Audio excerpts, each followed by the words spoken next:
हरे कृष्णा। तो आप सब भक्तों का आज के इस अध्ययन सत्र में हार्दिक स्वागत है। और जैसा कि आप सब जानते हैं कि आज हम अध्याय 36 और 37 का भाग 1 पढ़ेंगे। तो आज हम अध्याय 36 को पूरा पढ़ लेंगे। तो आइए प्रारंभ करते हैं इस अध्ययन सत्र को इस मधुर प्रार्थना से। कृष्णा कृष्णा कृष्णा कृष्णा कृष्णा कृष्णा कृष्णा हे कृष्णा कृष्णा कृष्णा कृष्णा कृष्णा कृष्णा कृष्णा हे कृष्णा कृष्णा कृष्णा कृष्णा कृष्णा कृष्णा रक्षामां कृष्णा कृष्णा कृष्णा कृष्णा कृष्णा कृष्णा पाहि मां राम राघव राम राघव राम राघव रक्षामां कृष्णा केशव कृष्णा केशव कृष्णा केशव पाहि मां। शिल प्रभुपाद जी का प्रणाम मंत्र।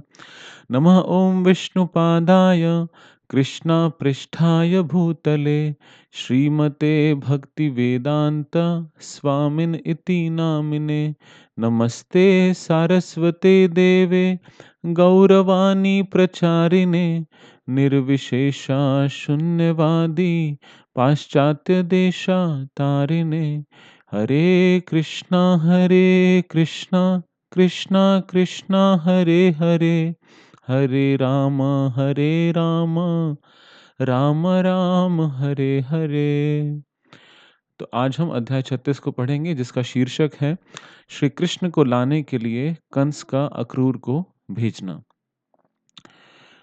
वृंदावन सदैव श्री कृष्ण के चिंतन में मग्न रहता था। सभी उनकी लीलाओं का स्मरण करते थे और सदैव दिव्य आनंद के सागर में डूबे रहते थे। किंतु ये भौतिक जगत इतना दूषित है कि असुर वृंदावन में भी वहां की शांति भंग करने का प्रयास करते रहते थे।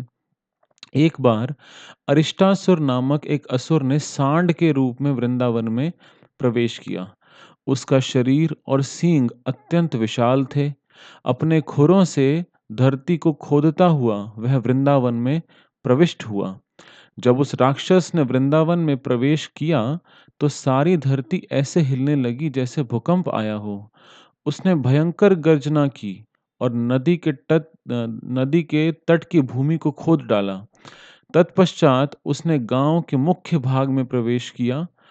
उस सांड की तीव्र भयानक गर्जना के कारण कुछ गर्भवती गायों और स्त्रियों के गर्भ गिर गए। उसका शरीर अत्यंत विशाल, पुष्ट और इतना बलशाली था कि उसके शरीर पर एक मेघ ऐसे मंडराने लगा जैसे मेघ पर्वत पर मंडराते हैं।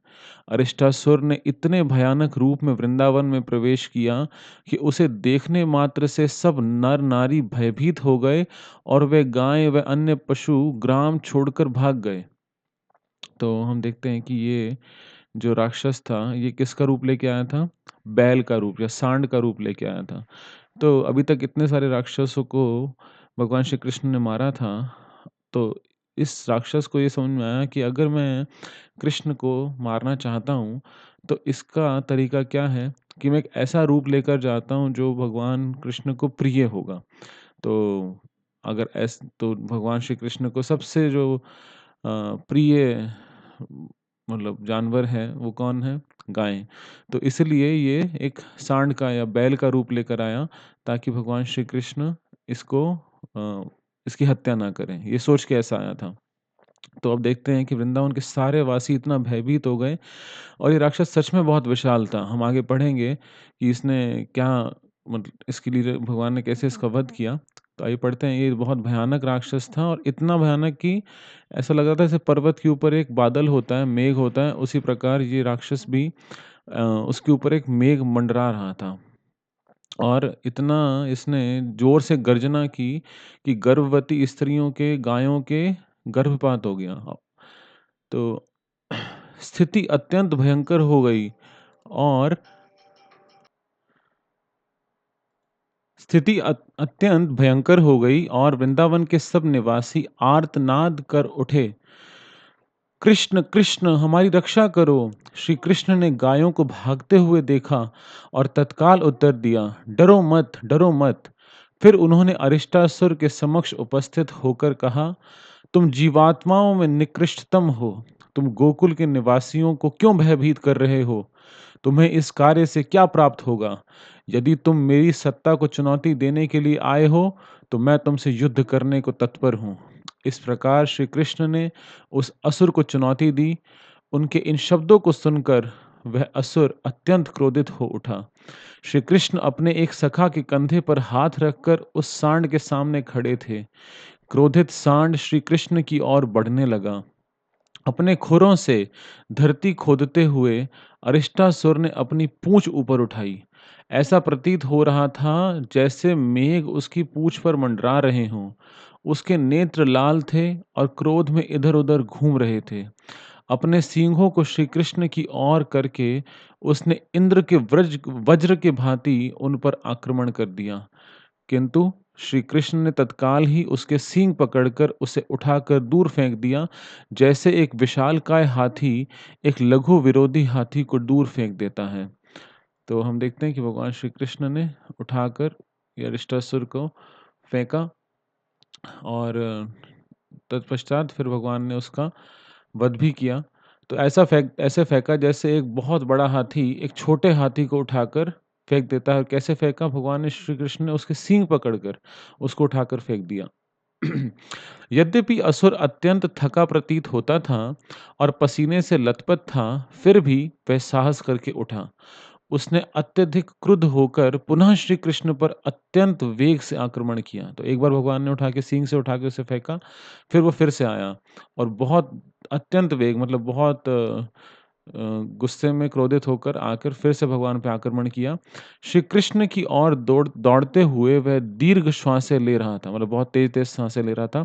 श्री कृष्ण ने पुनः उसके सींगों को पकड़ लिया और तत्काल उसे धरती पर पटक दिया, जिससे उसके सींग टूट गए। तो हमने देखा कि इस फ़ोटो में भी हम देख सकते हैं कि इसके जो सींग थे वो भगवान ने तोड़ दिए और तदुपरांत श्री कृष्ण उसके शरीर पर इस प्रकार पदाहत करने लगे।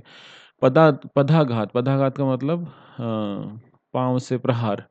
तो अपने हाथों से प्रहार, घात मतलब मारना, तो पदाघात करने लगे जैसे कोई गीले वस्त्र को धरती पर निचोड़े।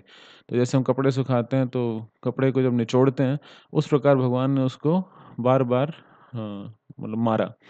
इस प्रकार श्री कृष्ण के पदाघात करने से अरिष्टासुर उलट गया और तीव्रता से अपने पैर चलाने लगा। उसके नेत्र पथरा गए।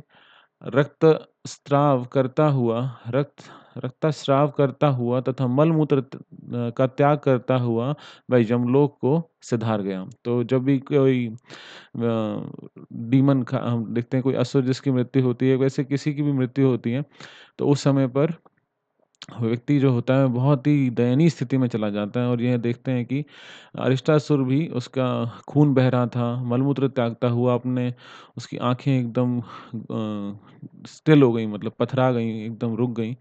तो इसका भगवान श्री कृष्ण ने फिर वध कर दिया। तो हम देखते हैं कि हालाँकि वो ये ऐसा रूप लेकर आया था ये सोच के कि भगवान उसका वध नहीं करेंगे, लेकिन भगवान जानते थे इन इन असुरों का वास्तविक शरीर का जो बनावट थी, वो वास्तविक वास्तविक बनावट ऐसी नहीं थी। लेकिन इनके पास ऐसी सिद्धियाँ होती थी जो वो इस प्रकार के शरीर को रूप धारण कर लेते थे। इस आश्चर्यजनक उपलब्धि के लिए देवगण स्वर्गलोक से श्री कृष्ण पर पुष्प वर्षा करने लगे। श्री कृष्ण पहले से ही वृंदावन निवासियों के सर्वस्व थे। सांड रूपी इस असुर का उद्धार करने के पश्चात वे सबकी आंखों का तारा बन गए। विजय पाने के बाद उन्होंने बलराम सहित ग्राम में प्रवेश किया। ग्रामवासियों ने अत्यंत आनंदपूर्वक उनका और बलराम जी का यशगान किया। किसी के द्वारा कोई आश्चर्यजनक कार्य संपादित करने पर उसके बंधु-बांधव, संबंधी और मित्र स्वाभाविक रूप से अत्यंत हर्षित हो उठते हैं। तो इसी अरिष्टासुर की जो लीला है, यहाँ से हम देखते हैं कि अरिस्टासुर हमने पढ़ा था कि उसने आकर अपने जो खुर यानी उसके जो पाँव थे, जो हूफ जिसे कहते हैं इंग्लिश में, खुर से आके उसने एक गड्ढा बनाया था। तो जहाँ उसने गड्ढा बनाया था, उस स्थान पे भगवान श्री कृष्ण ने एक कुंड बनाया क्योंकि गोपियों ने उनके ऊपर आरोप लगाया कि आपने क्या किया है, आपने गो हत्या की है, आपको गो हत्या का पाप लगा है। तो आपको जाके सभी पवित्र नदियों में स्नान करना होगा। तो भगवान श्री कृष्ण ने फिर सभी पवित्र नदियों को उस जो गड्ढा बन गया था, उसमें आने का आह्वान किया। तो सारी पवित्र नदियाँ वहाँ पर आकर समा गईं और उससे बना श्याम कुंड। तो हम यहाँ देखते हैं कि ये जो कुंड है, ये श्याम कुंड है। और फिर श्रीमती राधा रानी और जो गोपियाँ थीं, उन्होंने अपना उसके जस्ट नेक्स्ट ही, उसके जस्ट बगल में ही अपना एक कुंड बनाया और वो मानसी गंगा से पानी लेकर आए। तो इस और जो दूसरा कुंड बना वो था राधा कुंड। तो इसीलिए अरिष्टासुर जो राक्षस था, उसके वध के बाद श्याम कुंड और राधा कुंड दोनों प्रकट हुए। तो ये इस लीला से ही हम जानते हैं कि अरिष्टासुर के जो खुर से बना हुआ गड्ढा था, उसमें श्याम कुंड बना और उसके एडजॉइनिंग श्रीमती राधा रानी और गोपियों ने राधा कुंड बनाया। आगे पढ़ते हैं। इस घटना के पश्चात ही नारद मुनि ने कंस पर श्री कृष्ण का रहस्य उद्घाटन कर दिया। नारद मुनि को साधारणतया देव दर्शन कहा जाता है। इसका अर्थ है कि देवगण अथवा उनके स्तर के व्यक्ति ही नारद मुनि का दर्शन कर सकते हैं। तो ऐसा कभी ऐसा हुआ एक बार कि श्रील प्रभुपाद जी लेक्चर दे रहे थे और भक्तों ने प्रभुपाद जी ने कहा कि एक और सीट लगाइए, एक और व्यासासन लगाइए। तो भक्तों ने बाद में पूछा प्रभुपाद जी से कि आपने एक और व्यासासन क्यों लगवाया? तो प्रभुपाद जी ने बोला कि नारद मुनि स्वयं आए थे। तो जो नारद मुनि हैं, वो उनका क्या नाम है? देवदर्शन, यानी कि जो व्यक्ति देवता हो या देवताओं के स्तर पर हो, वही उनका दर्शन कर सकता है। लेकिन किंतु नारद मुनि कंस के पास गए, जिसे देवताओं के स्तर का ना होते हुए भी नारद मुनि ने दर्शन दिए। तो पहले भी हम देखते हैं कि भगवान श्री कृष्ण के प्राकट्य से पहले भी नारद मुनि कंस के पास गए थे, लेकिन तब भी कंस उनका दर्शन कर पाया, हालांकि वो देवता के स्तर पर नहीं था। निस्संदेह कंस ने तो श्री कृष्ण के भी दर्शन किए, फिर नारद मुनि का कहना ही क्या। साधारणतया भगवान एवं उनके भक्तों का दर्शन करने के लिए शुद्ध दृष्टि होना आवश्यक है, अन्यथा वास्तविक लाभ नहीं मिल पाता। किंतु यह भी सत्य है कि किसी शुद्ध भक्त से संपर्क होने पर एक इंद्रियातीत लाभ होता है, जिसे अज्ञात सुकृति कहते हैं। जिससे यह लाभ होता है, वह यह नहीं समझ पाता कि उसकी प्रगति किस प्रकार हो रही है। फिर भी वह प्रभु के भक्त के दर्शन मात्र से प्रगति करता है। तो एक बहुत फेमस वैष्णव सॉन्ग है, दर्शने पवित्रा करो यही तुम्हार गुण। कि लोग गंगा स्नान करने जाते हैं, गंगार परश होइले पाश्चात्य पावन, कि अगर आप गंगा स्नान करो तो आप पवित्र होते हो। तोमा दर्शने पवित्र करो यही तुम्हार गुण, लेकिन आपका दर्शन मात्र से ही व्यक्ति शुद्ध हो जाता है। तो शुद्ध भक्तों के एवं संपर्क में आने से व्यक्ति को क्या मिलती है? अज्ञात सुकृति मिलती है। एक ऐसा लाभ प्राप्त होता है कि वो नहीं समझ पाता है कि उसको क्या हुआ, लेकिन उसकी भक्ति में प्रगति होती रहती है। तो नारद मुनि का ध्येय कार्य को शीघ्रता अतिशीघ्र समाप्त करना था, कि भगवान की लीला जो है वो बहुत स्लो स्लो चल रही है, तो उसको फास्ट करते हैं। उनका जो पर्पस था, ध्येय मतलब जो उनका उद्देश्य था, वो क्या था कि शीघ्र अतिशीघ्र इस लीला को समाप्त करिए। अब बहुत हो गया कंस का अत्याचार, अब इनको मार दो इसको। श्री कृष्ण असुरों का उद्धार करने के लिए प्रकट हुए थे और कंस असुरों में प्रमुख था। नारद मुनि घटनाओं की गति में तीव्रता लाना चाहते थे। इसी उद्देश्य से वे समस्त वास्तविक वृत्तांत के साथ कंस के पास गए। तो इससे पहले भी हमने देखा था कि उन्होंने जाके पूरी व्याख्या व्याख्या कर दी थी कंस को। तो कंस ने फिर उस समय क्या किया, वसुदेव और देवकी को बहुत प्रताड़ित किया। तो अब हम देखते हैं कि नारद मुनि फिर से आए और उन्होंने फिर से भगवान की लीला के अंदर एक ट्विस्ट लेकर आए। तो अभी तक तो कंस को पता ही नहीं है कि क्या हो रहा है। नारद जी ने कंस को बताया, वसुदेव जी का 8वां पुत्र तुम्हें मारेगा और वह 8वां पुत्र श्री कृष्ण है। वसुदेव ने अपनी 8वीं संतान को लड़की बताकर तुम्हें भ्रमित किया है। वास्तव में वह कन्या नंद महाराज की पत्नी यशोदा की पुत्री थी। वसुदेव जी ने उस कन्या को श्री कृष्ण से बदल दिया था, जिससे तुम्हें भ्रांत किया गया। तो नारद मुनि ने पूरा उनको बता दिया कि भई तुम्हें तो मूर्ख बनाया गया है, तुम्हें भ्रमित किया गया है और जो बच्ची तुमने देखी थी, छोटी-सी कन्या, वो तो यशोदा की पुत्री थी। और उसे वसुदेव उन्होंने साफ बोला कि वसुदेव जी ने उसको बदला था और तुम्हें इस चीज़ से तुम्हें क्या हुआ, तुम भ्रांत हो गए, तुम कन्फ्यूज़ हो गए। बलराम जी की भांति श्री कृष्ण भी वसुदेव जी के ही पुत्र हैं। वसुदेव जी तुम्हारे दुष्ट स्वभाव से भयभीत थे, अतः उन्होंने चतुराई से अपने पुत्रों को तुम्हारी दृष्टि से दूर वृंदावन में छुपा दिया है। श्री कृष्ण और बलराम जी अज्ञात रूप से नंद महाराज की छत्र छाया में रह रहे हैं। तुम्हारे साथी सभी असुर, जिनको तुमने विभिन्न बालकों को मारने के लिए वृंदावन भेजा था, श्री कृष्ण और बलराम जी के द्वारा मारे गए हैं। तो वे तो पूरा उनका अकाउंट डिटेल्स आ गए उनके पास कि भई ये तो जितने लोग मैंने भेजे थे अभी तक, वो किसने मारे हैं? कृष्ण और बलराम ने मारे हैं। तो अब नारद मुनि ने पूरी कहानी के अंदर एक बहुत एक्सेलरेशन प्रोवाइड कर दिया। नारद मुनि के से यह वृतांत प्राप्त होते ही कंस ने अपनी धारादार तलवार निकाल ली और इस कपट के लिए वह वसुदेव जी को मारने के लिए तत्पर हो गया। तो हमने पढ़ा था कि वसुदेव जी अपने वचन के लिए बहुत जाने जाते थे कि वसुदेव कभी अपने वचन से नहीं मुकरते और वो बहुत ही एक मोरली वेरी साउंड व्यक्ति हैं, मतलब नैतिकता के बहुत बड़े उदाहरण हैं। लेकिन यहाँ पर जब कंस को पता लगा कि ऐसा धोखा किया वसुदेव ने मेरे साथ, तो उसने तुरंत अपनी तलवार निकाल ली, इतना गुस्सा आया उसको। किंतु नारद मुनि ने उसे शांत किया। तुम्हें मारने वाले वसुदेव जी नहीं हैं, फिर उन्हें मारने को क्यों आतुर क्यों हो?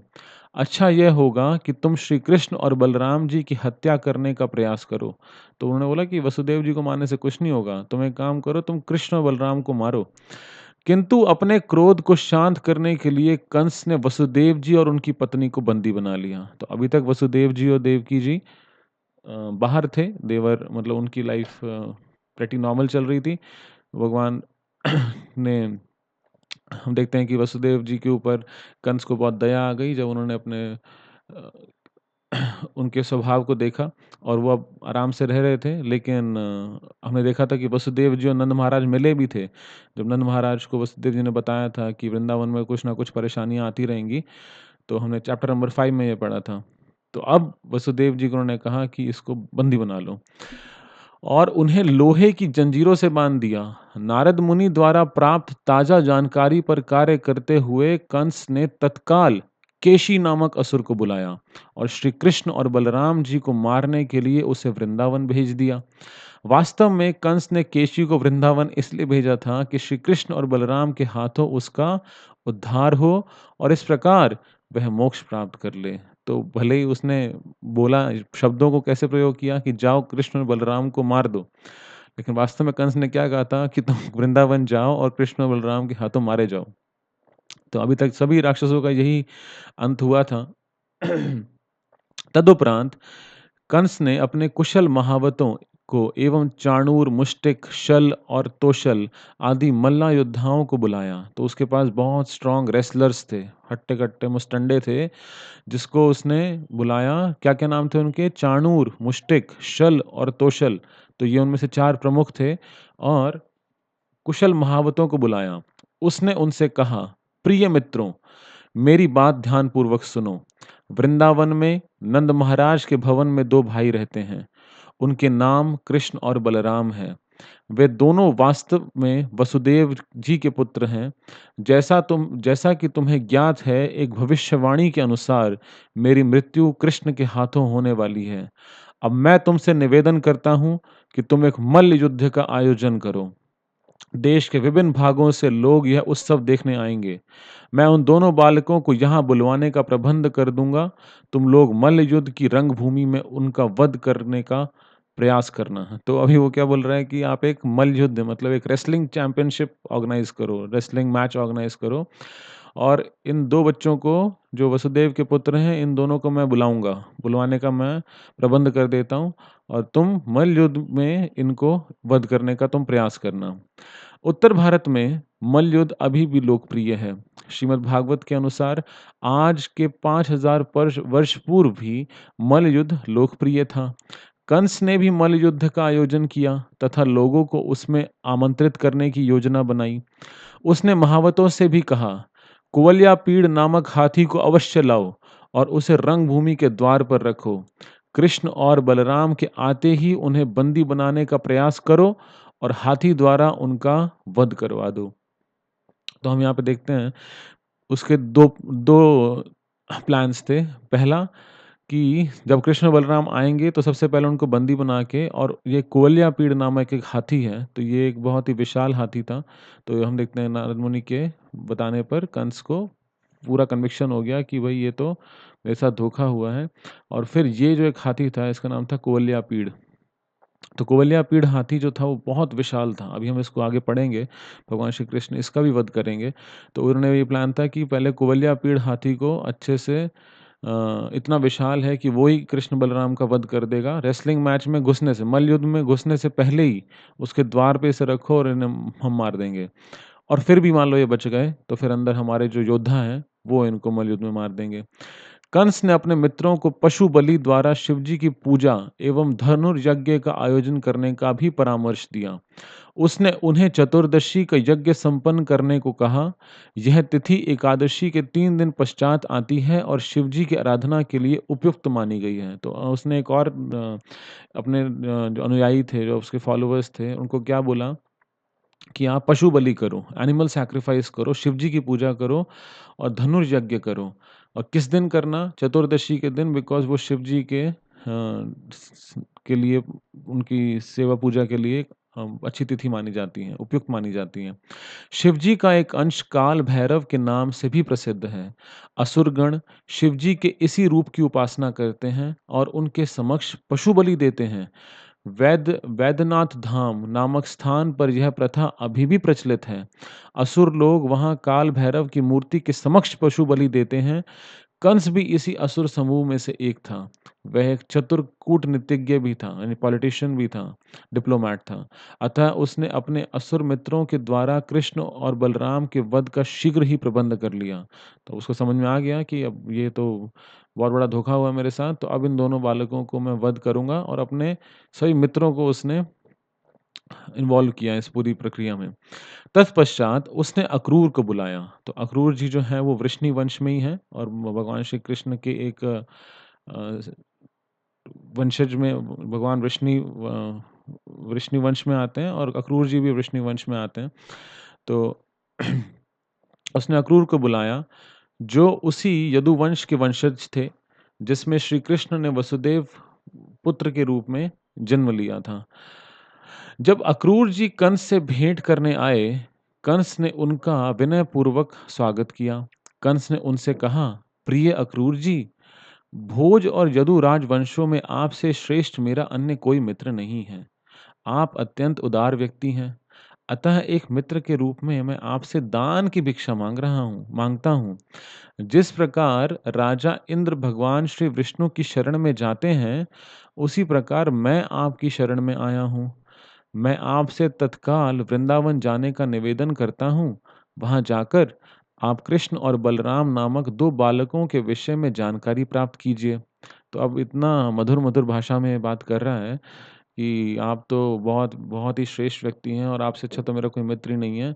तो आप प्लीज़ जाकर वृंदावन में ये 2 बच्चों के बारे में जानकारी प्राप्त करके आइए। वे नंद महाराज के पुत्र हैं। उन बालकों के लिए ही विशेष रूप से निर्मित यह रथ ले जाइए। इतना सुंदर रथ हमने तैयार कराया कराया है, ये रथ भी ले जाइए आप उनके लिए, और तुरंत उन्हें यहाँ ले आइए। मेरी आपसे यही विनती है। मेरी योजना इन दोनों बालकों का वध करने की है।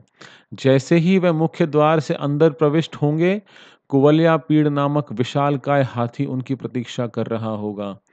वह संभवतः उनकी हत्या करने में समर्थ होगा। तो उसको पूरा कॉन्फिडेंस नहीं है, कि उसको पता है कि पूरा ट्रैक रिकॉर्ड यही रहा है कि बड़े-बड़े राक्षसों को ये मार देता है बच्चा।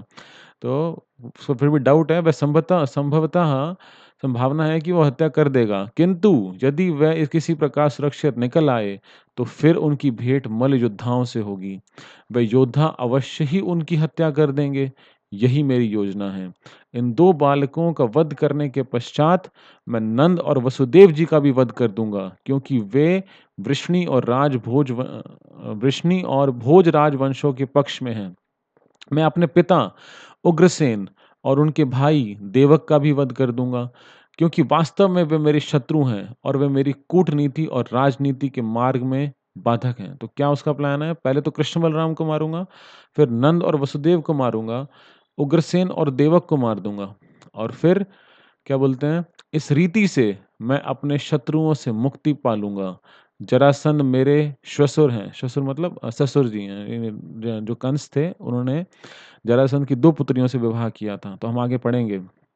जब भगवान और जरासंध का युद्ध होगा तो जरासंध उनसे उनको चैलेंज करेगा कि तुमने तो अपने मामा को मार दिया, तुम तो इतने निकृष्ट हो। ऐसे वो भगवान को ललकारता है। तो जरासंध मेरे श्वसुर हैं और द्विविद नामक विशाल वानर मेरा मित्र है। और द्विविद नाम का एक बहुत बहुत बड़ा वानर था, और वो पहले बहुत अच्छा था, बहुत अच्छे स्वभाव का व्यक्ति था, लेकिन इन कंस और जैसे असुरों के साथ रहकर वो भी बिगड़ गया। तो इसलिए द्विविद, अभी हम आगे ही पढ़ेंगे, बलराम जी इस द्विविद नाम के राक्षस का वध करते हैं। तो ये वानर था, तो इसको बहुत कॉन्फिडेंस है कंस को कि मेरे बहुत बड़े-बड़े योद्धा मेरे दोस्त हैं, तो चिंता की कोई बात नहीं है। जरासंध मेरे ससुर हैं, द्विविद मेरा विशाल मित्र है। उनकी सहायता से मैं देवताओं के समर्थक पृथ्वी के सभी राजाओं की सरलता से हत्या कर दूँगा। यही मेरी योजना है। इस प्रकार मैं सभी विरोधियों से मुक्ति पालूँगा। तत्पश्चात पृथ्वी पर निर्विघ्न रूप से आनंदपूर्वक राज्य करने में अत्यंत आनंद आएगा। आपको यह भी ज्ञात होगा कि शंबर, नरकासुर एवं बाणासुर मेरे घनिष्ठ मित्र हैं। तो ये सभी राक्षसों को भगवान आगे इनका वध करेंगे। तो जब मैं देवताओं के समर्थक राजाओं से युद्ध प्रारंभ करूंगा, तब वे मेरी अभिष्ट सहायता करेंगे। निश्चय ही मुझे तब शत्रुओं से मुक्ति मिल जाएगी। कृपया आप तत्काल वृंदावन जाइए और बालकों को यहाँ ले आइए। उन्हें मथुरा के सौंदर्य एवं मल्लयुद्ध प्रतियोगिता का आनंद लेने के लिए यहाँ आने के लिए उत्साहित कीजिए। तो अब उनको कैसे लेके आना है, वो उसको भी आइडिया दे रहा है कि मथुरा, उनको बताओ कि मथुरा कितना सुंदर है। मथुरा के सौंदर्य और मल्लयुद्ध प्रतियोगिता, रेसलिंग मैच की जो चैंपियनशिप है, उनको बोलो कि आप वहाँ आओ और उसका आनंद लेने के लिए आओ। उसके लिए उत्साहित कीजिए। कंस की इस योजना को सुनकर अक्रूर जी ने उत्तर दिया, प्रिय राजन, कूटनीतिक गतिविधियों के मार्ग में आने वाली बाधाओं पर विजय पाने के लिए आपने अत्यंत कुशलता से योजना बनाई है। तो आपने अपनी दिक्कतें जितनी आपको लग रही हैं डिप्लोमैटिक, ये सारी आपने बहुत अच्छी योजना बना ली है। किंतु आपको विवेक भी बनाए रखना चाहिए, क्योंकि आपकी योजना फलदायी भी हो सकती है और नहीं भी। मनुष्य योजना बनाता है, लेकिन किंतु उसकी पूर्ति ईश्वर अधीन है। हम बड़ी-बड़ी योजनाएं बना सकते हैं, किंतु जब तक श्री भगवान या परम सत्ता उसकी अनुमति नहीं देते हैं, वे सब असफल हो जाएंगी। इस भौतिक जगत में सबको पता है कि अलौकिक शक्ति ही परम कर्ता धरता है। अपने उर्वर मस्तिष्क से कोई कितनी ही विशाल योजनाएं क्यों ना बनाए, किंतु उसे यह भी ज्ञात होना चाहिए कि सकाम कर्म के फल स्वरूप दुख या सुख का भागी भी उसे होना पड़ेगा। तो यहाँ बोलते हैं कि अपने उर्वर मस्तिष्क मतलब फर्टाइल, अगर अपने जिसका दिमाग बहुत तेज चलता हो और कितनी बड़ी-बड़ी योजनाएँ भी क्यों ना बना ले, तो भी क्या होगा? उसे ये ज्ञात होना चाहिए कि सकाम कर्म के फलस्वरूप सुख या दुःख का भागी उसे होना ही पड़ेगा। तो उसने जो भी फ्रूटिव एक्टिविटीज़ की हैं, जो उसने सकाम कर्म किए हैं, उससे दुःख या सुख उसे मिलेंगे। तो वो मुझसे यही कह रहे हैं कि आप भले ही आपने बहुत अच्छी योजना बना ली है, लेकिन आप एक चीज़ देखिए, आपकी ये योजना है ना, ये फलदायी भी हो सकती है और नहीं भी। तो प्लानिंग, आप ये मत सोचिए कि आपकी फूल प्रूफ प्लानिंग है। किंतु मुझे आपके प्रस्ताव के विरोध में कुछ नहीं कहना। अक्रूर जी जानते थे कि ये भगवान की लीला है और मुझे सिर्फ़ उसका एक पात्र बनना है, ये मुझे एक इंस्ट्रूमेंट बनना है। भगवान की लीला लीला तो होंगी, भगवान तो कंस का वध करेंगे ही, तो उन्होंने फिर विरोध नहीं किया। एक मित्र के रूप में मैं आपकी आज्ञा का पालन करूँगा और आपकी इच्छा के अनुरूप मैं श्री कृष्ण और बलराम जी को यहाँ ले आऊँगा। अपने मित्रों को विविध प्रकार से निर्देश देने के पश्चात कंस ने विश्राम ग्रहण किया और अक्रूर जी वृंदावन चले गए। तो हम कल जो दूसरा अध्याय है, अध्याय 37 उसको पढ़ेंगे। तो बहुत छोटा-सा अध्याय है, तो उसका अध्ययन सत्र हम कल करेंगे। तो इस प्रकार लीला पुरुषोत्तम भगवान श्री कृष्ण के अंतर्गत श्री कृष्ण को लाने के लिए कंस का अक्रूर को भेजना नामक 36वां अध्याय का भक्ति वेदांत तात्पर्य पूर्ण हुआ। तो आज हमने पढ़ा कि भगवान श्री कृष्ण को वध करने के लिए कंस ने पूरी योजना बनाई और अक्रूर जी को भेजा और इससे पहले उसने एक और इंस्ट्रक्शन दी थी एक और राक्षस को जिसका नाम क्या था? केशी राक्षस। तो केशी जो था वो एक अ, घोड़े के रूप में आया था। तो इसका जो वध हुआ वो हम कल पढ़ेंगे और एक और राक्षस के बारे में हम पढ़ेंगे कल व्योमासुर। तो इन 2 राक्षसों के बारे में हम कल अध्ययन करेंगे अध्याय नंबर 37 में। तो आज के इस अध्ययन सत्र में आप सब भक्तों का भाग लेने के लिए हार्दिक धन्यवाद। तो श्रील प्रभुपाद की जय, अनंत कोटि वैष्णव वृंद की जय, निताई गौर प्रेमानंदे, हरि हरि बोल।